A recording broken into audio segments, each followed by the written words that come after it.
Hej. Se, det er en af de hårde videoer at lave.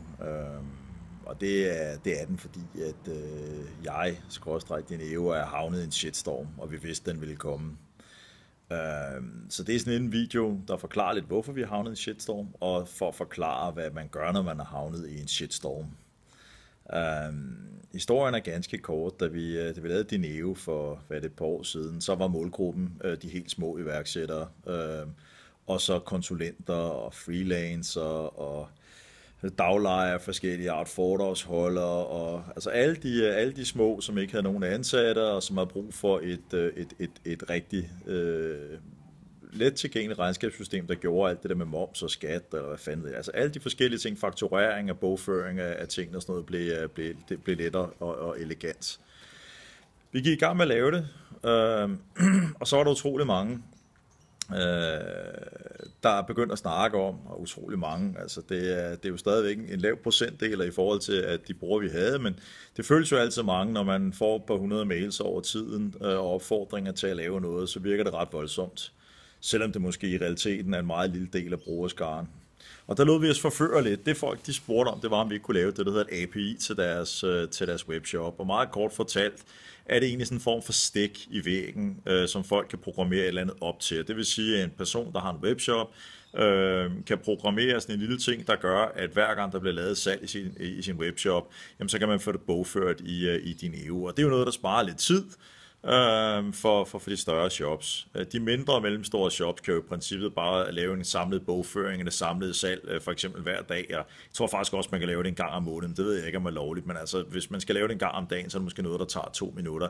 Så det er faktisk ikke en særlig stor deal for de fleste. Men altså, kører man en stor professionel webshop, og vil ikke deal med det, og også kører noget statistik og gør nogle forskellige ting og sager, så kan der være nogle fordele ved det.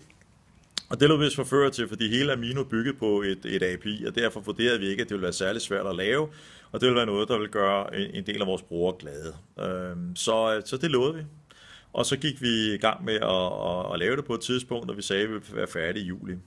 Da vi så kom til juli, så var vi sådan set færdige med selve API'et, men så var det begyndte at gå op for os nogle forskellige ting. Den ene er, at når en almindelig ny bruger, en konsulent eller en freelancer, begynder at bruge Dineo, så er et typisk mønster, det er, at de logger ind måske 8-10 gange om måneden. De sender måske 3-4-5 fakturer på en måned, måske nogle lidt flere, lidt færre, men i sådan et snit 2-3-4 stykker om måneden. Bogfører måske 15-20-25 bilag, eller der er noget af den stil. Og det gør, efterhånden som vi får flere og flere brugere på, jamen så ved vi sådan cirka, hvor meget datakraft vi skal have, hvor mange server vi skal have kørende, og hvis der er nogen af softwarekomponenterne, der begynder at halte lidt, jamen så ved vi det i god tid. Når man åbner et API op, og står man lige pludselig med en mulighed for, lad os nu sige, at der kommer en webshop på, som har 500 ordre om dagen. Det er ikke en specielt stor webshop i dag.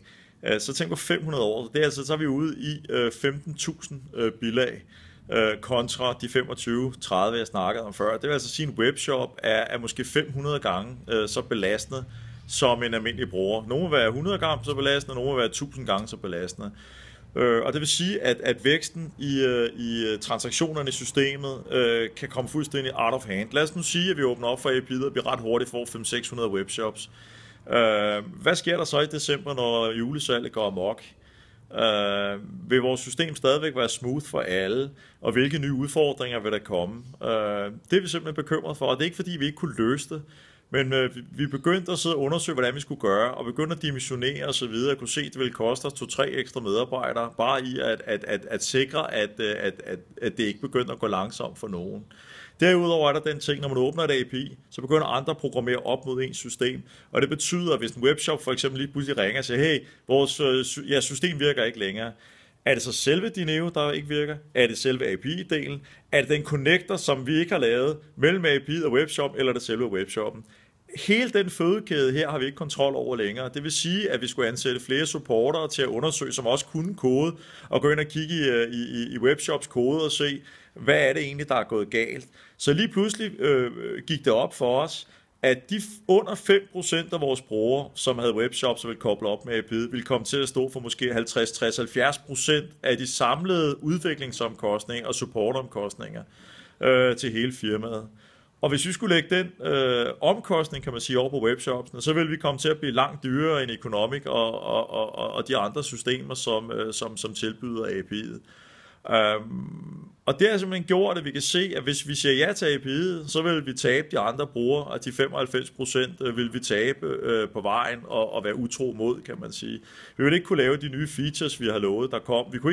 Vi kunne ikke garantere et stabilt system for dem, og det ville vi simpelthen ikke kunne leve med. Så den beslutning, vi har taget, det var simpelthen den, at for webshops, fordi API'et er der, og det skal nok blive releaset, sådan så vi kan det kan kobles op mod Teams A-styring for eksempel, eller kørselsregnskab, eller hvad ved jeg, andre ting og sager. Det skal bare ikke være de webshops, der kan gå ind og lægge os ned supportmæssigt og rent servermæssigt. Da vi meldte det ud i dag, så kan jeg ikke påstå, at vi er blevet populære. Det kan jeg godt forstå, fordi de er 4-5% af vores brugere, der er gået og håbet og glædet sig til et API, som vi faktisk havde lovet dem. En del af dem er været ligeglade og sagde, fedt, I fokuserer, det er okay, vi bogfører det manuelt, ikke? Og det tog de med en rigtig, og det har været en meget stor del. Men der har også været nogen, der er blevet meget rigtig vrede og kaldt os ting og sager, og det er lidt den videoen også, handler om, og det er jo ikke kun at fortælle, hvad det er, vi har gjort. Det er jo også at fortælle, hvordan håndterer man sådan en situation, og det første, det er jo at være meget ærlig. Altså, vi har lavet et blogindlæg, hvor vi har forklaret det i ret fine detaljer, hvorfor er det her sket, hvad er det, der er årsagen til det her, og hvad er lagt alle kortene på bordet, og så har vi givet folk en uforbeholdende undskyldning. Og hvis du er en af dem, som er vrede på os, så vil jeg sige undskyld, og jeg mener det dybfølt undskyld. For det kommer fra hjertet, fordi jeg er ked af at skuffe andre mennesker. Jeg er ked af at gå ind og fortælle noget, der ender med ikke at blive, som det skal være. Og det er klart, det er noget, der koster på tilliden til mig og til Dineo-teamet. Og det er selvfølgelig ikke noget, som har været der har gjort det til en let beslutning at tage. Men jeg vil anbefale, hvis du også ender i en shitstorm i dag, så sørg for at finde ud af alle factsene i sagen. Hvis det kan være, at der er et nedbrud i din forretning, eller der sker noget andet. Find ud af, hvad der er sket. Find ud af, hvordan du vil korrigere det. Den måde, vi korrigerer det på, er jo blandt andet, er der nogen, der bliver meget vrede over det her, måske at betale forud, jamen så må vi jo kompensere dem på den ene eller den anden måde.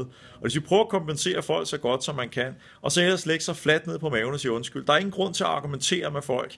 Det er bare, at folk har ret til at være vrede. Folk har ret til at være skuffede, og der er ingen grund til at argumentere sig ud af det. Man har lovet dem noget, og det har man ikke kunne overholde af en eller anden årsag.